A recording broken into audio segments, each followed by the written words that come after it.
Good morning, everybody. It is day 19.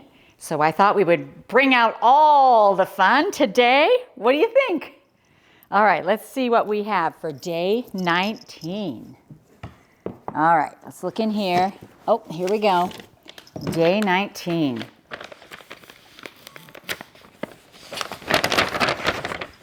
Let me see here.